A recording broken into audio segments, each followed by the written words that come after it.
Welcome back to Big Brave Business. I'm your host, Sarah K. Heeter. Big Brave Business is a podcast where we challenge the status quo of traditional business practices. So if you're ready to challenge norms, rewrite the rules, and redefine what it means to lead with courage and integrity, then grab a notebook and let's dive in.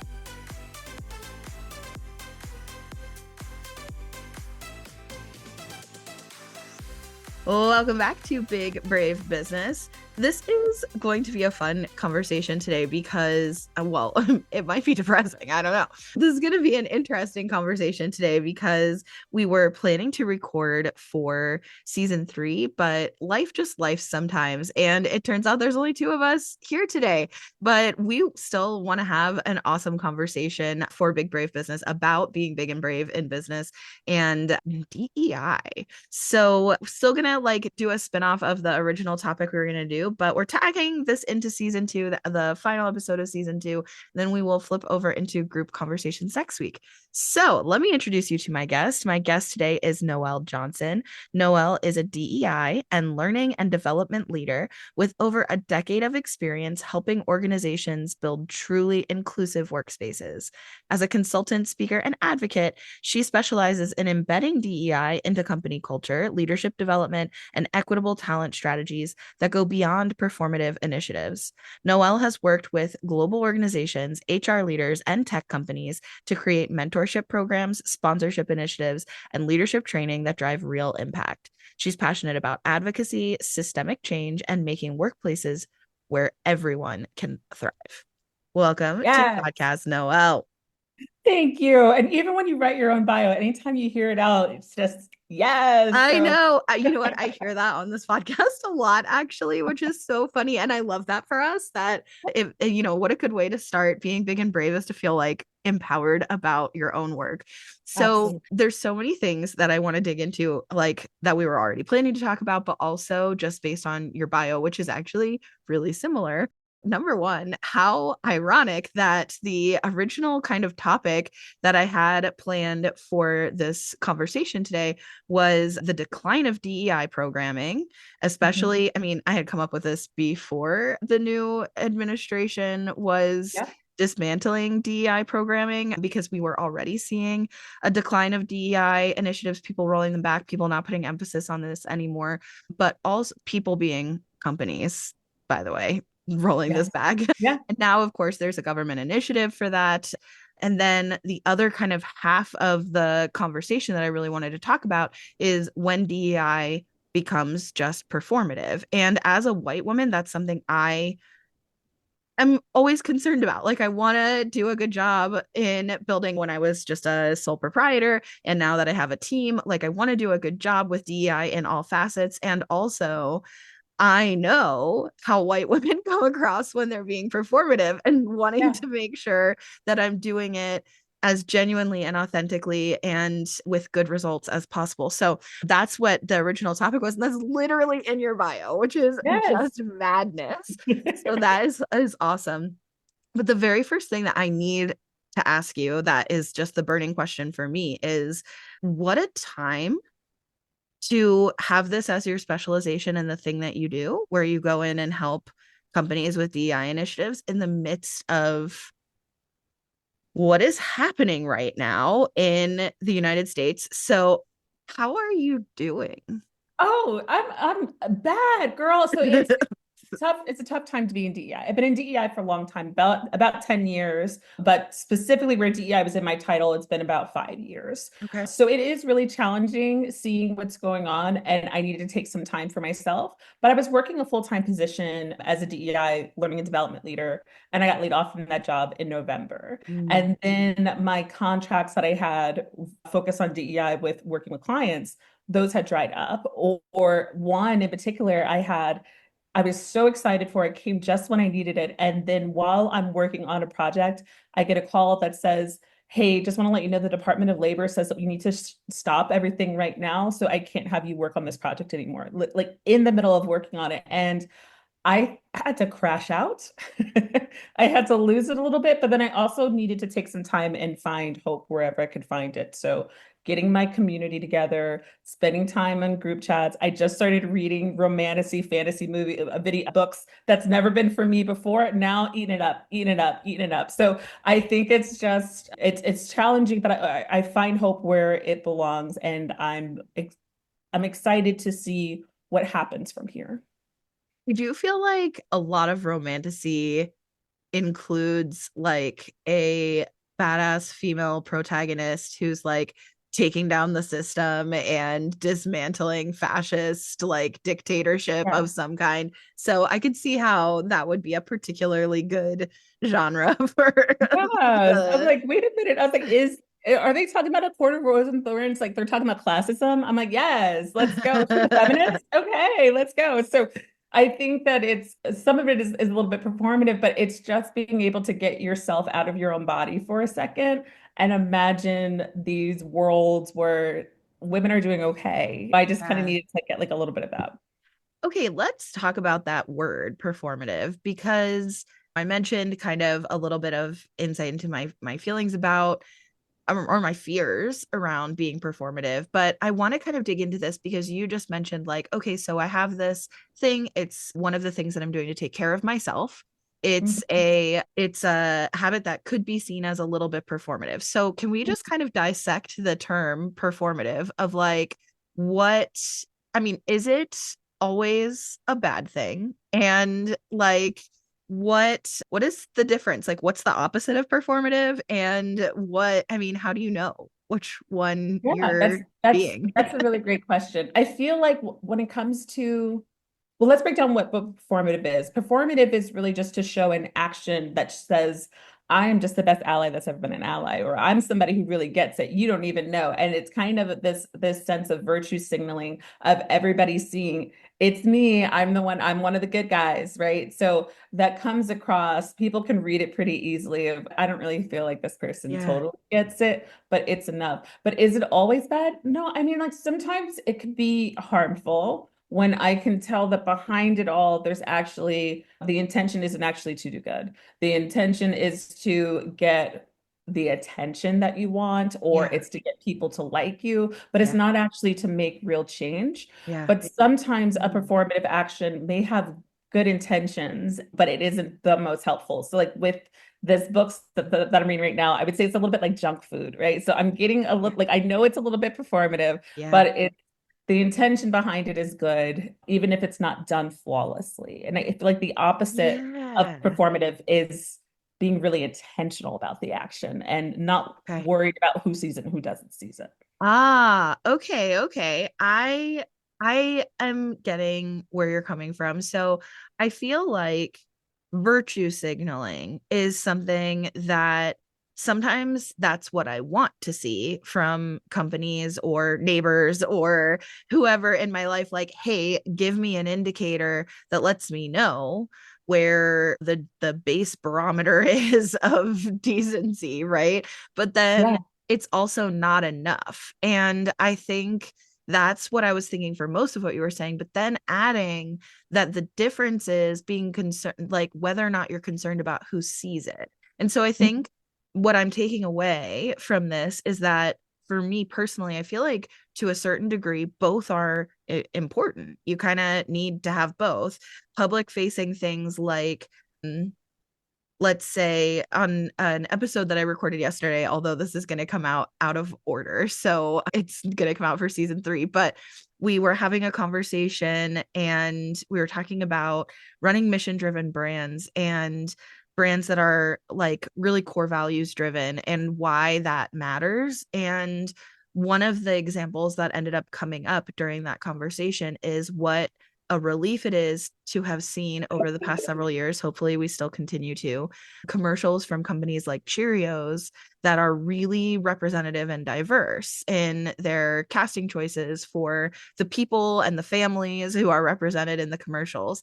Now, if that's the only thing that I think it's General Mills that does Yeah. Cheerios, right? If that's the Right. only thing that the company of General Mills is doing is putting like Black people in their commercials, then that's only performative and that's not enough.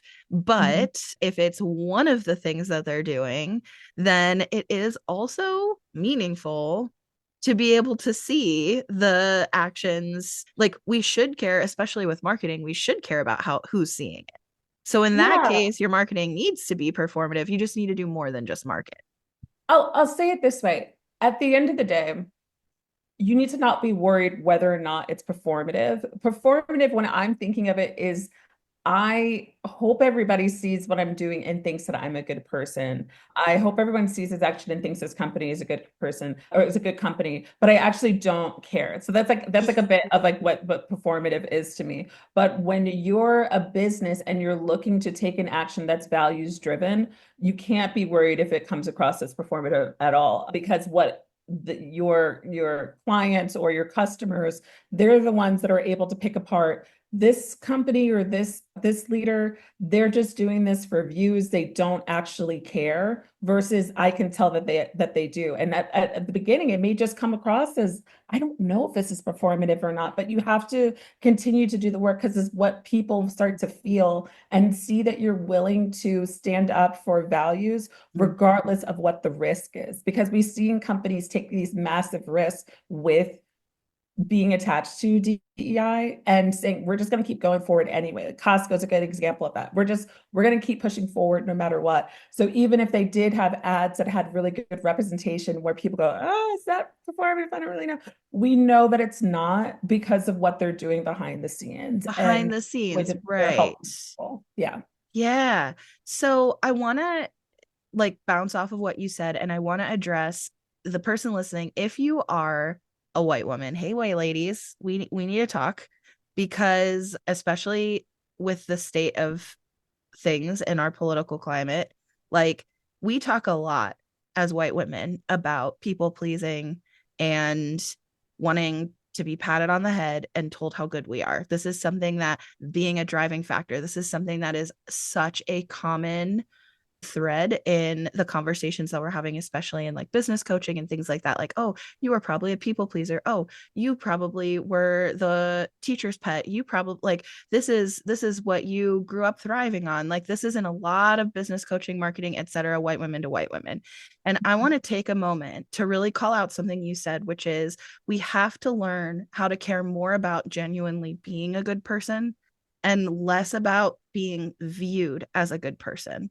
It has Yes. to be more about what you know is being a good person rather than other people's validation that you're good. So this is like, I think, a really, really big call out. You said it, and I was like immediately thinking about all the marketing that I have seen about people pleasing from white lady business coaches, which is a lot of business coaches on the internet.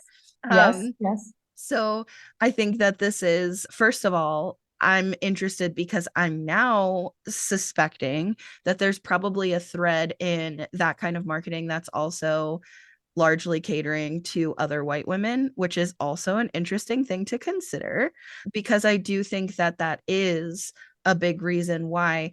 You're totally right. I think like the blue bracelet thing and Yeah. the like pink hats and stuff like Yeah. that from years past of wanting to signal to other people, quote unquote, I'm safe or I'm a good person. And it's so interesting how that is the knee jerk reaction of so many well meaning white women to, Mhm. quote unquote, do good, be good, to show that they are good rather than actually like doing good. So Yes. that's interesting. So, okay, when you are working with as a consultant with companies of varying sizes, varying industries, etc., what is kind of something that let me start here, especially keeping in mind that most people who are listening are probably running their own small business. They might be sole proprietors, they might have small teams, but they could be in leadership positions in 9 to 5, either in addition to entrepreneurship or that they're really driven in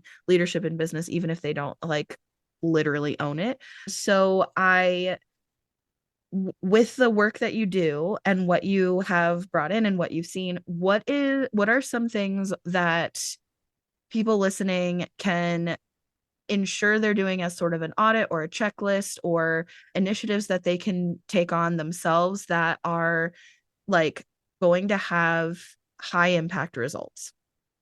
Yeah, so when it comes to attaching DEI to this, I'm gonna start with small businesses. Yeah. One of the things that you can do is take a look at what your marketing looks like. And I think that we're told as business owners to have your client avatar in mind, and it's okay if your client avatar looks like you and it's somebody who has all these attributes that are similar to yours. That's fine, but it's keeping in mind the other people who may fall upon your work. So do you have good representation with images that you use if you're using stock photos?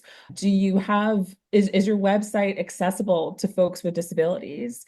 Are you thinking about those who your clients or your customers who may not look like you or have the same abilities as you do? So I think that it's essential when we're getting into our business right after we launch that we're doing an audit to see, does everybody feel welcomed here? Even if I'm just looking towards Yeah. one target market, does everybody feel like they can connect here, that they'll be comfortable here, that they'll be safe here? And if not, are the people that I'm detracting the people I want to detract? Right. So if your stuff is really values driven, and let's say that you have things that are very left focus and you are pushing away a lot of folks that are right or center, that's okay if that's what you want, but you need to keep in mind if that's what you want. If you want to make sure that you're being really inclusive of folks of all different races and genders and all that, are you using language like that when you are bringing people into the business that you're working on? If you're a podcast host, are you bringing in different speakers that have all different backgrounds that don't look exactly like you, right? Or look like the rest of the guests that have come on. So I think being mindful of that. And if you don't have an outlet to find people, if you're using podcast hosts here as an example, if you can't find the people that you want to help with the diversity of folks that you're working with, what can you do to help build your network up so it is a little bit more diverse, and you can get uncomfortable with the fact that it's outside of what you tip your own affinity group and what you who you normally speak over with. Mm-hmm. Mm-hmm. So on a larger business perspective, I'm always thinking of inclusive hiring. How do we can Yeah, make that's what I was people thinking. safe? How do I make people feel like they can be included on any team? Am I seeing that folks of certain demographics aren't moving up in the company? So I was just talking to a client yesterday and they noticed that the majority of the diversity at their company, specifically Black people, were all in entry-level roles. And it's been that way for a long time. So they did have good diversity, but they were seeing it in one level. So it's really about that audit and then taking next steps for where you see gaps. That's super interesting. Yeah. Okay. So in my former 9 to 5 life, I used to have a role in hiring. And I say that with hesitation because not from a recruitment perspective, but from a Yeah. hiring decision perspective. And Mhm. one thing that I noticed and was vocal about, and like an initiative that I would kind of take, I don't want to say take the lead on, but I would push in companies that I've been a part of in that kind of context, is when the candidate pool that gets to me is really homogenous. So everybody kind of looks the same or is really similar to each other in a lot of different ways, right? Not just race, but because you mentioned accessibility, and there's a lot of different things here, right? But Mhm. when they feel really homogenous, then the next question I had at that time was like, we need to look at where we're recruiting, how we're recruiting, what language we're using in job descriptions. Like, what are we putting out there and where are we putting it that is not attracting quality, diversity in candidates, quality candidates that are who are diverse in Yeah. their experience, their lived experience, their identity, etc. But I do think it's so interesting and important to then take stock of what happens after you hire diversely, because I think that something I've heard at this point in my life, in this phase of my life where we're a bit older, my peer group now who is not in entrepreneurship has moved up into like higher level positions in companies. And some of the things that I hear some of the white men in my life express about diversity hires, and this was before the rhetoric of our current administration, but in the last several years, you've heard it for years, your whole career, I'm sure. So, but some of the things that I've heard expressed include kind of, I'm going to just say excuses as Mhm. to why people of certain genders or races or whatever are not being promoted, or they're promoted because they feel like they have to because of some kind of diversity initiative, but then Mhm. they're frustrated by their performance, which has always led my husband and I to have conversations with them if we feel like it's going to be received, but with each other for sure, about, well, what's the culture like? Are people set up for success? Because just Mhm. because you hire somebody in doesn't mean that they're set up for success. And sometimes from the story, you can kind of tell they're not set up for Mhm. success. So it's like, I mean, I think about the story that, oh gosh, and I don't remember the details, but it was a few years ago at this point. I'm trying to think if it was before or after COVID, because it happened on Zoom. There was a woman who, I don't know if she was a current like crown and title holder in pageantry or she was a former pageant woman, and she was working with this company that was mostly like, the team that she was working with was like white young men sales guys. One of them had accidentally sent a really inappropriate message about her to the group chat rather than to just his other colleague. And the apology that was issued at the time was about the fact that he sent it in the wrong chat, not about the fact that the comment was being made. So I think about things like that. And it's like, if that's the culture that someone's being brought into, if that's what the culture is that exists, then there are people who are just not going to be set up for success in that team Yeah. environment. And that's a hard thing. So when you come into a company, because whether they had, like at the time, not anymore, a government grant for DEI work, or somebody was pushing this initiative, and hopefully maybe because somebody somewhere in leadership actually believes that it's important and wants to make it a priority. If that's kind of what's rooted in the company, what the heck do you do? How do you look people in the face and say, like, do better? Absolutely. A few things came up for me while you were talking. One thing is when you were saying diversity hire, which is a term that I think that we need to retire. Diversity hire, DEI hire, these are not actually things. It's illegal to have a quota of diverse people into certain roles. So what happens in hiring is what it should be is we want to make sure that you are interviewing people of a diverse pool. You choose whoever is best. Let's actually also take out anything that may stop someone from applying for this role because Yeah, they're systematically oppressed. So it's an HR role. Why does it say that you need to carry 75 pounds? That's going to discourage somebody with a physical disability to apply. So that's really what, when we have, I like to use the term inclusive hiring over DEI hire because no one should be getting into role just because of their oh, race. yes. No, To be clear, I'm not calling them a no, no, diversity no, hire. no, I just no, want no, to no, make no, sure no. that's clear. Yes, That's what yes, I yes. have No, heard, I that always just like to rhetoric. make 100%. So that's like kind of what this mindset is. They call it the meritocracy fallacy. That we're Yes. watering things down if we're bringing in all this diversity, because of course someone can't be Black and have all the skills and experience that we need, even if they have 4 degrees and we only ask them to have one. So like that's something that we see all the time. And having these kind of conversations with folks has been so challenging because I say recruiting is about like 5% of the work that DEI is really concentrating on. What we really want to do is make sure you don't have a revolving door of marginalized people. What are we doing? We're just bringing them in and they're leaving because they don't feel safe. So Yeah, it's letting people know, hey, did you know that Black people and Latinos are much more likely to have harsher performance reviews than their counterparts that aren't? And taking a look at what that is. So nobody really wants to get that pushback if they're the ones that have those feelings, but totally. it's rooted in white supremacy. It's rooted in the misogyny of this feeling of, well, there's no way this woman can be at this level, and there Right. has to be something. She slept her These, way to the top. these opportunities are giving her a leg up that I would never have, and it's like, Yeah.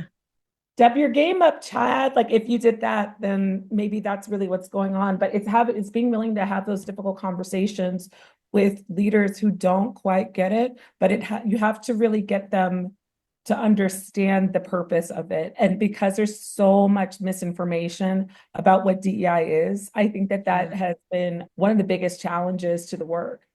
I think that's super interesting because, like I said, I was kind of a banner carrier for what are our recruiting practices. And now I have done so many more conversations. First of all, three coming up on the third season of Big Brave Business Conversations. But even prior to this, I'm doing and being in the position of building my own business. And I think that that is a big part of it for me is that now, if especially when I was a sole proprietor, I'm the only one making decisions. I'm in charge of what this is going to be. I'm in charge of what this is going to look like. As I start hiring and expanding my team, then it's like, okay, like what do I want this to look like? How do I build culture among my team? How do I ensure that we have core values that are laid out for branding and we're putting that into marketing, but how do we also put that into practice in every single layer of decision making that's happening when I'm the primary decision maker, right? That makes you kind of Right. have some light bulb moments that you don't necessarily have in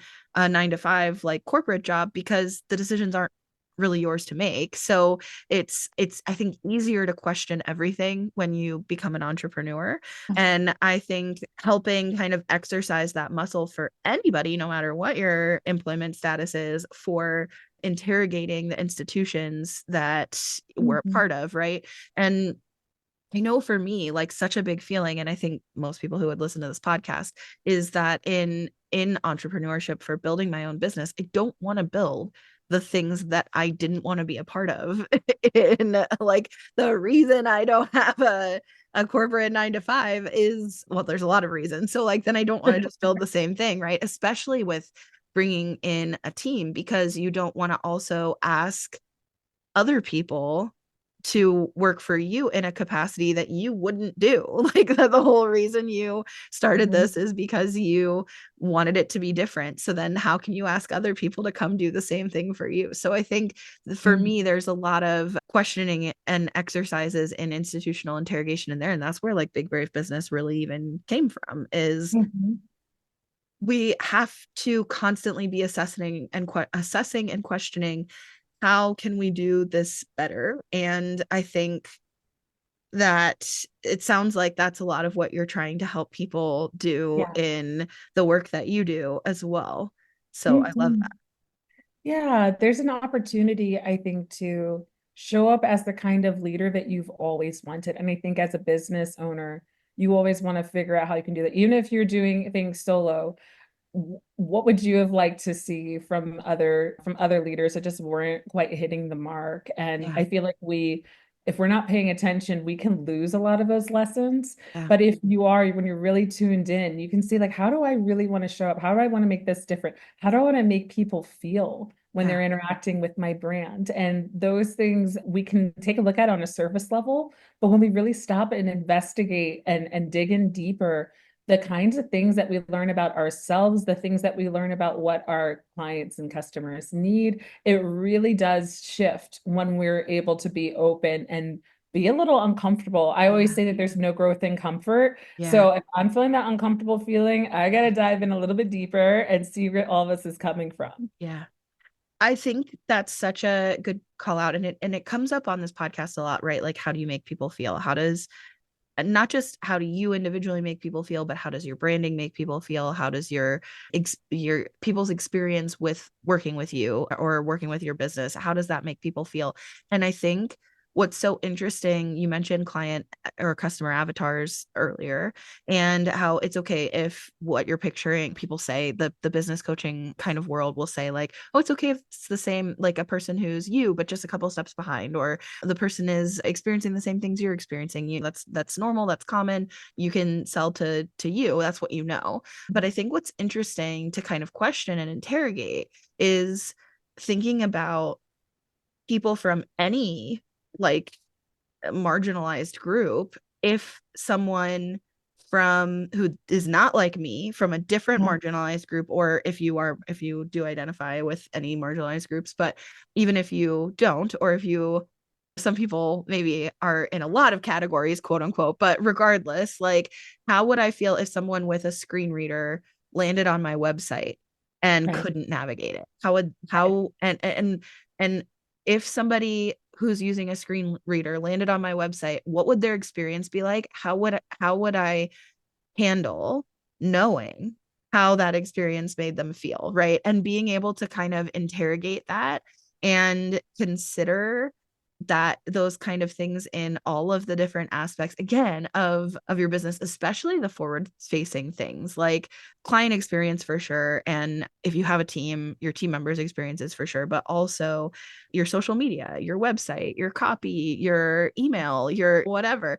With scheduling season 3, it's been interesting because we have a few conversations scheduled related to like accessibility. That's something that I think is like a big miss for me so far, not intentionally. There's just so much I No. don't know. Yeah. And the more that I make it a priority to learn about, the more I know I have not been doing, right?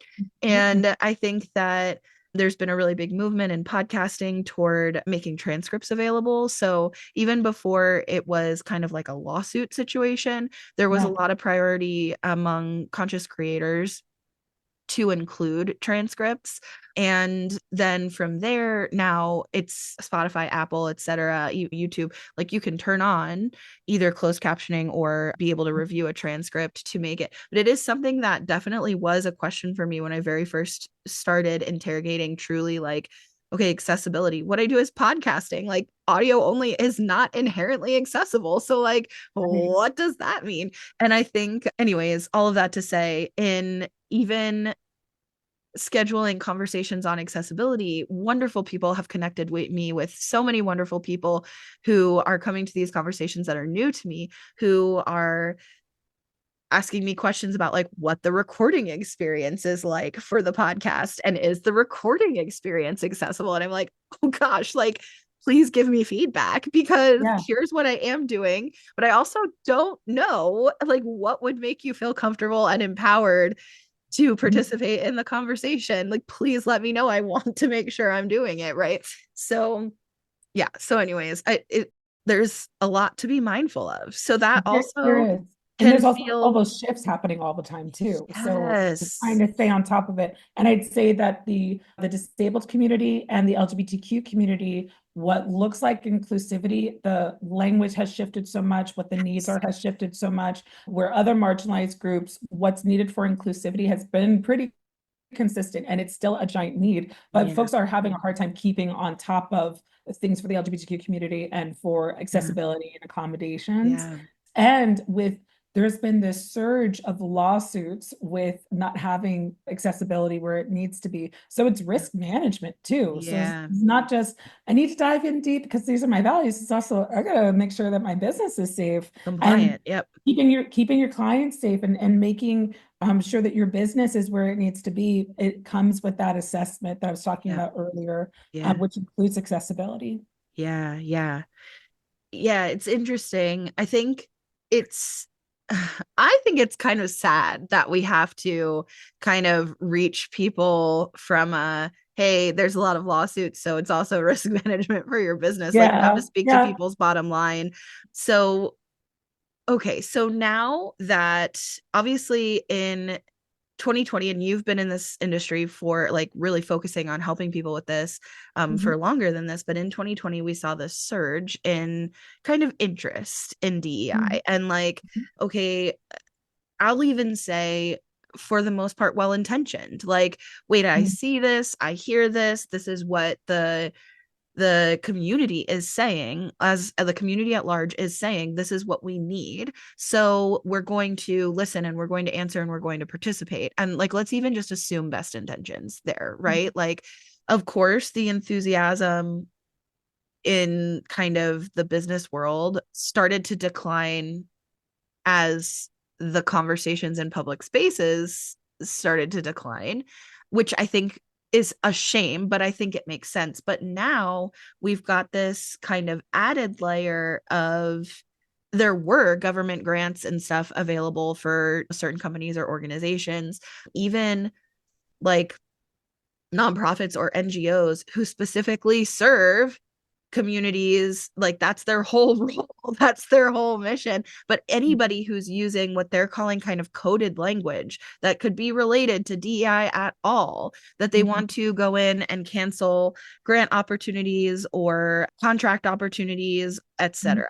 So as we're seeing kind of this decrease in funding, and I also think, although I don't know, but I also think that there's a lot of conversation about canceling funding, even though some of the things that I've heard are like these grants were already done, these contracts were already complete. So canceling a contract that's already complete is not actually removing any money from the situation. The money is already, it's just being able to say we canceled this contract. So I think also, speaking of performative, there's some performing going on about the impact that they're having on money, but that's causing conversation, which to you bringing up like bottom line, because that speaks to business, then as people are concerned about like the cancellation of DEI programs is going to affect my bottom line, so now we have to like remove any evidence that we've participated in anything DEI oriented. First of all, what is that? What is that? Like, why are people jumping so fast to do that? Why did Google jump so fast to take like Black History Month, etc., off of the Google Calendar? Why are companies who are not like government organizations, I understand they're mandated to take language out, but if you're not mandated to take language out, why are you? Like, why are people doing that? I think it's two reasons. One is the new leader of the EEOC. She hasn't gotten started yet, but she has said that her number one priority will be suing companies that are doing anything that's DEI associated. So it may be that, but with this current administration, I think that it's a lot of kissing the ring and what the business owners get out of making these changes because this administration is so anti-DEI. And I would say that they're really only looking at things that seem to center race, specifically Black people. There and we're seeing some things with veterans, we're seeing some things with women. LGBTQ for sure.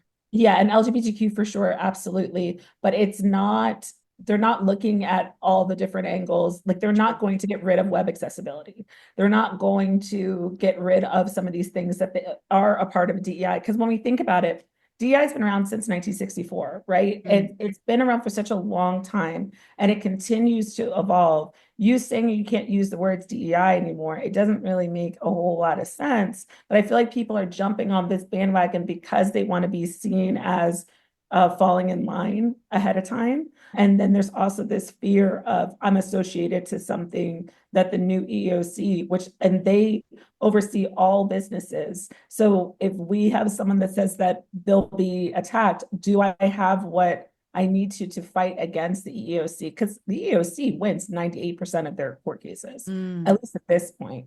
So I think that there is some fear that's being generated there. And there are companies that are saying, I don't care, I'm going to keep moving forward anyway. Yeah, I think that, I mean, think I can speak for all of us that it's hard to watch. It's hard to watch. Like, why was it that easy for you to, somebody on TV says we're done with DEI, not just somebody, but a leader of our country stands up on TV and says, I don't like DEI, I'm done with it, and we're canceling it in the government. And like a private company is like, oh, I better jump to it. I'm going to delete any evidence that I am working on making an inclusive space for both my team and my customers. Like, why? Right.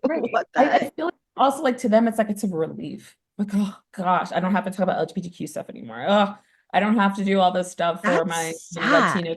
Like, I really do feel like when we go back to performative, the folks who were doing this work in 2020, it felt like it was a trend. It was an expectation that they had to be a part of, and they Yeah. didn't want to dedicate money to it. They said they dedicated all this money towards community causes, and I don't really want to spend my money there. I want my money to stay with me. So it's not Mhm. really what they wanted to do in the first place. So as soon as there was a green light of, hey, this new leader doesn't like any of that DEI stuff, great. I didn't feel like doing it anyway. The unconscious bias training made me feel uncomfortable. I didn't want to do these things.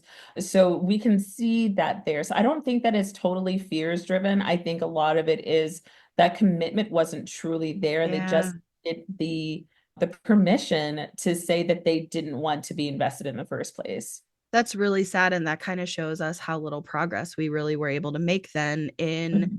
the amount of time that we had their attention on the issue. Because I think that if it was really successful and we had a lot of representation in decision making positions, Mhm. then there wouldn't be relief in removing those things. So Yeah. yeah, that's really a shame. And even not just diversifying the representation in leadership, like representation in boards and representation in C-suite roles and that kind of thing, but also truly reaching the people who were already in those roles anyway, truly reaching them and helping them learn and helping them see. That's really depressing. I don't want to like end this on a depressing note. So we have to shift to something that's like Yeah. empowering or actionable or something, Yeah. because listen, this is a tough enough time in this No, no, no. I have lots of country. positive things I see that's going on. One is taking a look at the companies that are staying committed no matter what.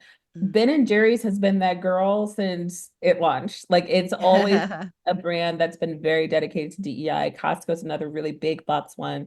We have smaller-ish brands like Lush and Penzi Spices that have been big advocates for DEI. Loudly, I went into Lush and they have a diversity, equity, inclusion, like separate bath bombs. Like they're that girl. So seeing the companies that are still dedicated is helpful. Seeing folks that are willing to speak up, and we're seeing smaller organizations that are really loud on sites like LinkedIn, their leaders saying how important DEI is to them. Mm-hmm. And understanding those who are starting to get really frustrated with seeing DEI go away that weren't actually originally advocates. So we're seeing that a lot with veterans right now and folks who are in the military who are seeing some of these programs go away from them and they're going, whoa, whoa, whoa.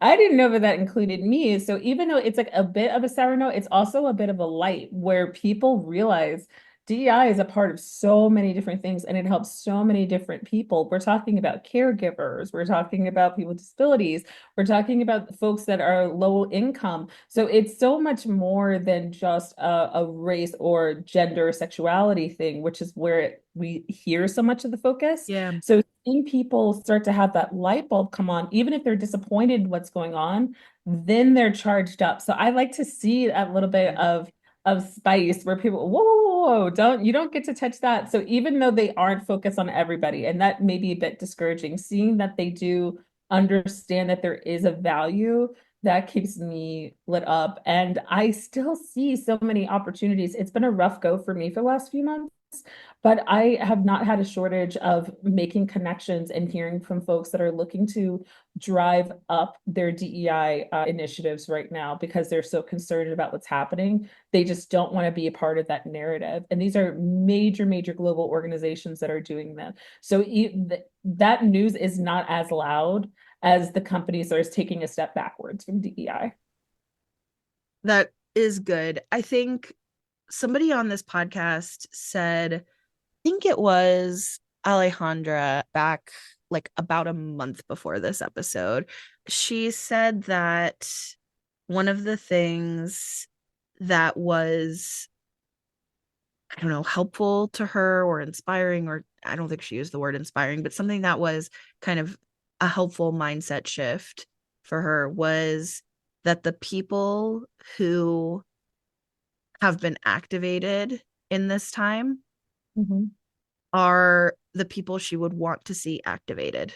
Mhm. So that is one of the like good things Mhm. about the current situation, is that the people who are ready to put on their hypothetical armor and be on the hypothetical front lines of fighting for change. They're fighting for the change we would want to see. And those of us who are fired up and activated and seeking community and seeking each other and encouraging each other and pushing each other and forward and lifting each other up, like those are the communities we would want to have. And I feel like there is some truth to that. It's hard for me to say that with my whole chest because I do feel like these are tough times. but but Yeah. I do feel like there's some truth to that. And for example, through this podcast, I'm so grateful to meet people like you and to build a connection with you and to have like I think a pretty big and brave conversation about business and what's going on and what we can do. And yeah, so I think that there is definitely some truth to that, Yeah. I but I mean, it's also wish this wasn't the way. no, it's not the way that we wanted to see things, but it's what maybe needed to happen, right? It's people really need to be open and honest, and we need to be able to have difficult conversations. I'm actually, it's been a long time running, but I'm in the middle of writing a book about how to have difficult conversations Mm, about social justice when you're a people pleaser.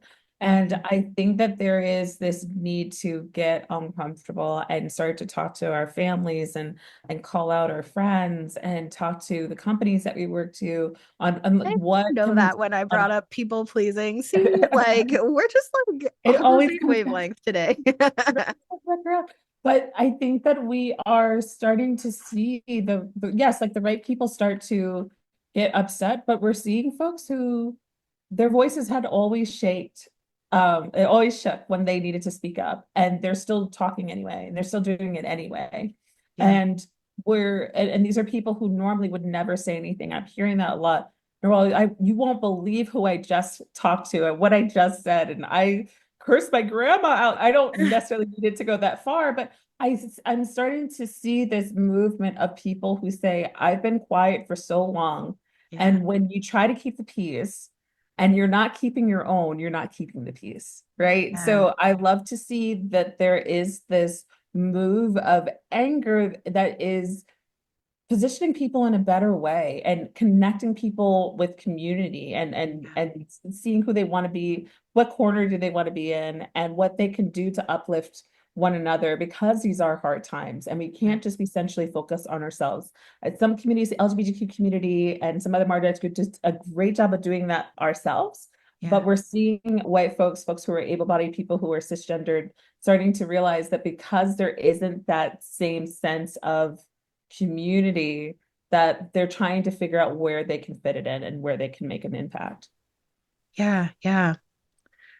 Well, I've learned a lot in this conversation and I've loved getting to chat with you. I sometimes things just happen the way that they're meant to. And although this isn't necessarily the format we planned to have this conversation, I'm so glad that we got to really dig in deep with you specifically and your expertise. So thank you for that.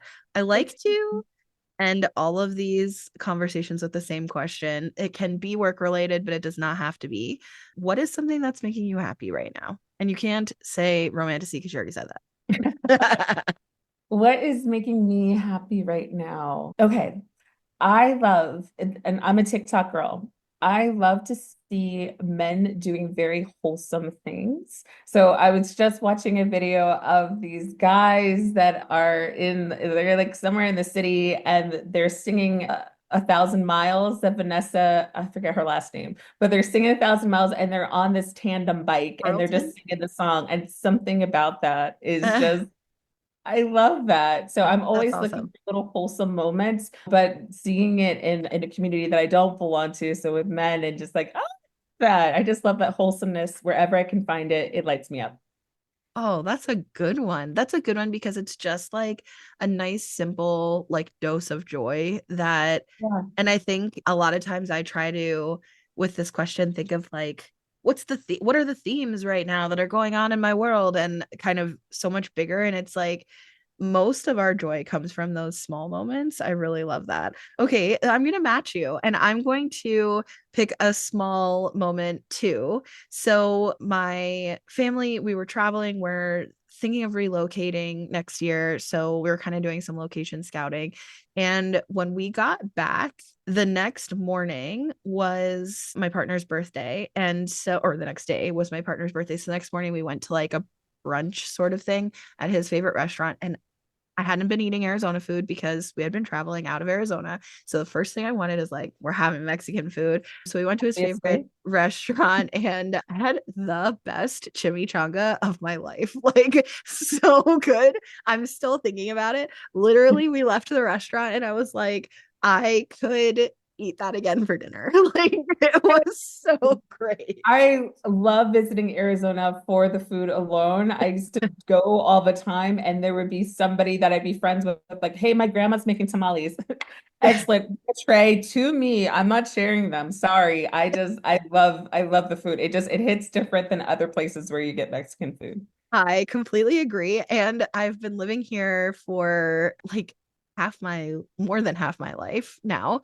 So I do feel very spoiled by it. It is my favorite food. I love it so much. And that is the biggest downside to moving out of Arizona is like, I mean, Mexican food is like a huge part of my personality. What am I going to eat? I'm going to have to, like, I mean, I like other food.